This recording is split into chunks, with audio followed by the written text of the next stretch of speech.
Hi, my name is Joyce, and this is my first ever mukbang.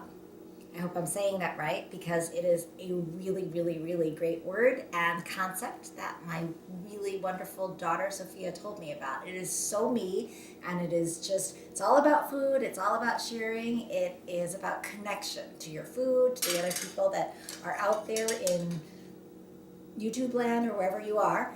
Uh, so this is a leftover mukbang, which means that we had a bunch of stuff in the fridge that I had already made a couple days earlier, or that were just things that were in the fridge that I need to finish. And I have leftovers quite a bit because I like food. I like big food. I like lots of food. And sometimes that means I have too much food and I have to serve it all at once, like I am here.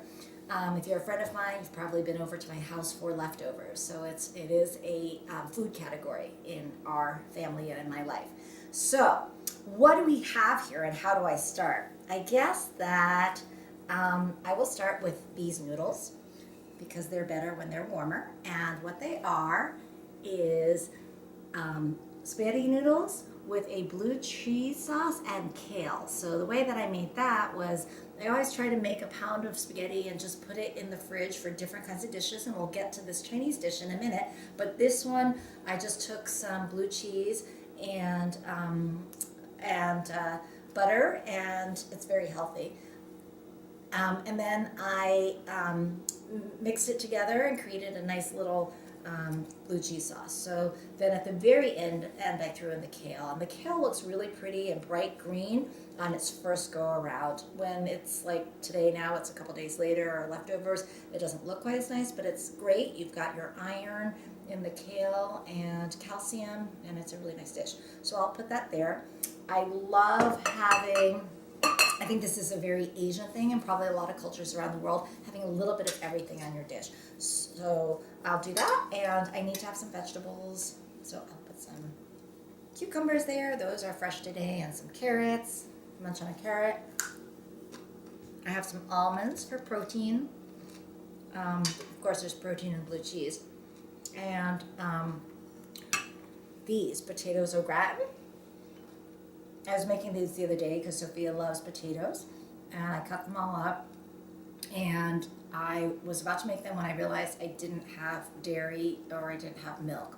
And usually I make a very creamy potatoes au gratin with milk, so I was a little bit alarmed that they wouldn't turn out okay, but instead I used vegetable stock. Like I said, everything's vegetarian and not vegan, but vegetarian. And so these potatoes au gratin with cheddar cheese, they turned out really well too. So put some of those on my plate. You can see the cheesy cheese on there. Oh, forgot to mention, this is a vegetarian sausage from a company, Field Roast, and they make vegetarian sausages that this kind of flavor is Italian flavored, so it's a little spicy Italian. Sometimes I'll make it with onions and green peppers too, but we didn't have any of those, so it's just with red sauce. And the combination actually of the blue cheese kale dish with the Italian sausage is really good. So I'm gonna go ahead and get started because there's more to eat, but we'll just start with this. I do combine them a little bit, and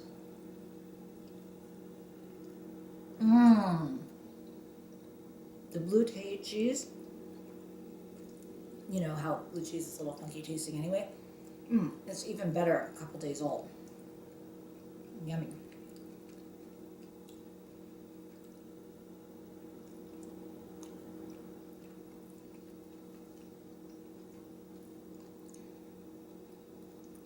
Really delicious.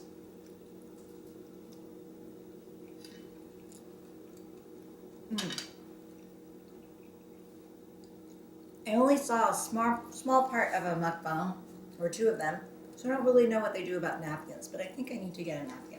I'll be right back.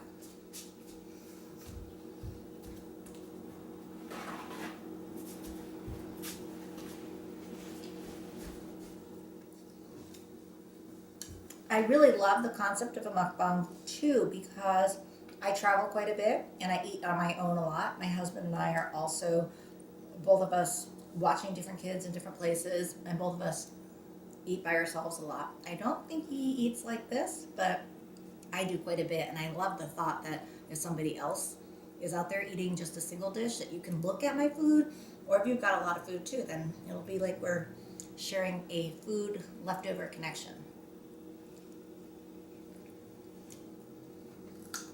Sophia, I'm not really alone. Potatoes are brat and too taste good as leftovers.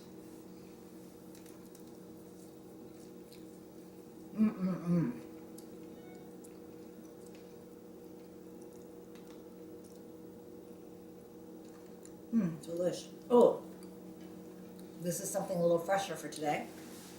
I had 2 avocados left. So I smushed them up with some store-bought and some water too. Always drink your water.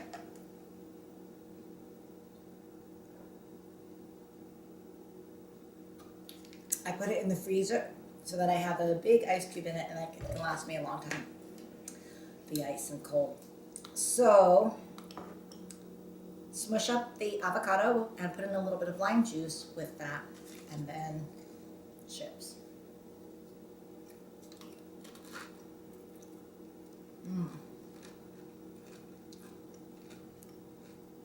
Nice contrasting flavor. What I've taken to doing lately too is that instead of using chips, I use cucumber chips. So I use cucumber chips with, probably a lot of you do this too, but for those of you that don't, you should try it. Cucumber chips with guacamole, cucumber chips with hummus.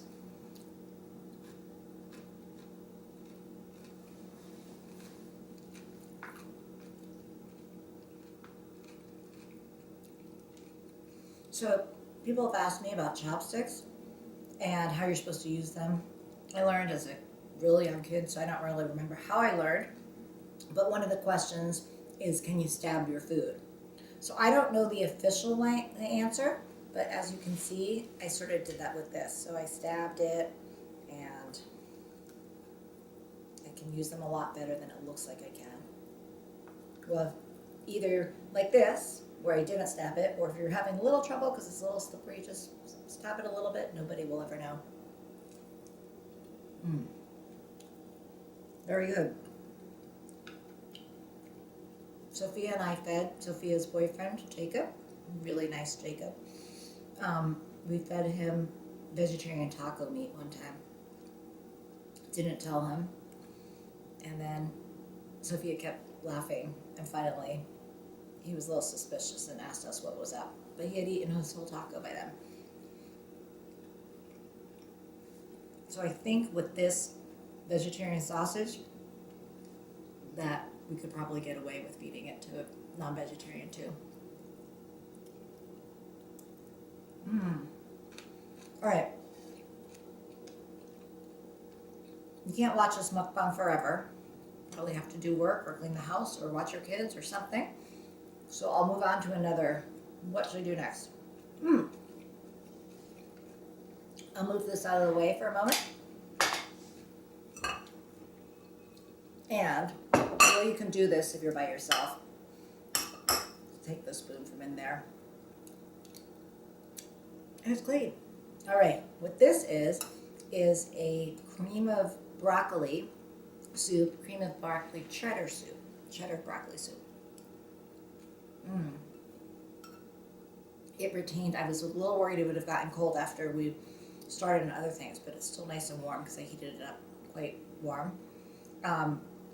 What I do with this, because it takes a long time to chop all the broccoli, I do buy pre-chopped broccoli. And then I either make my own vegetable stock, which I make with, you can Google it and find different recipes, but you basically boil a bunch of water with a bunch of vegetables, a lot of root vegetables like turnips and parsnips and onions, and then you boil a soup, make a stock, and then you drain the, and you put different spices in it, and then you drain the vegetables out of it, and you fill little containers. Tip about the containers is do not fill it all the way to the top, because those of you who remember your high school science, or maybe grade school science, know that water expands when you freeze it. So you want to leave enough room in those little Tupperwares so that when it expands, the lids don't come off. Now, funny story about that, my sister knew somebody who I don't know if they didn't know about the expansion theory, but every single time they put it in, they would fill it to the top, it would freeze, and the lids would pop off. So finally, what this clever person did was used duct tape to try to tape the lid, no joke, onto the canister. And then instead of, and they were not really high quality plastic, so instead of the lid popping off because the duct tape was so strong, the plastic broke. And this person couldn't understand why, and so finally my sister explained the concept. Anyway, what I was saying is that you can make all these stocks as long as you don't put too much and you freeze them, and then when you need them, take them out from the fridge, and then you can make your broccoli soup. Other times I cheat because I see that the vegetable stocks are $1.99 for a whole quart of it, and I buy those, and that's what I did today. Delicious. All right, because you don't have all the time in the world, and I need to move on, I will now move to our final couple of dishes, which are, well, first of all, there's lettuce here. Now, I know, like you probably know, that there's really no nutritional value.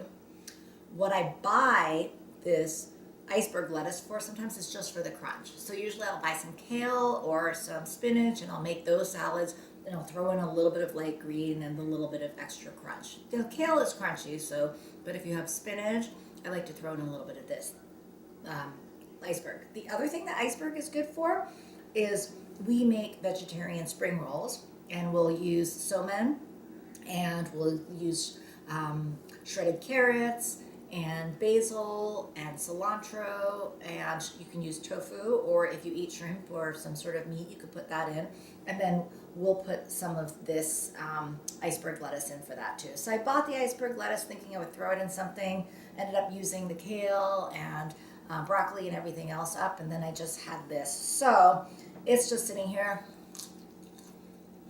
because I feel like I should not waste it. It's a little bit of a palate cleanser. It works. All right, so it looks like the final two things on my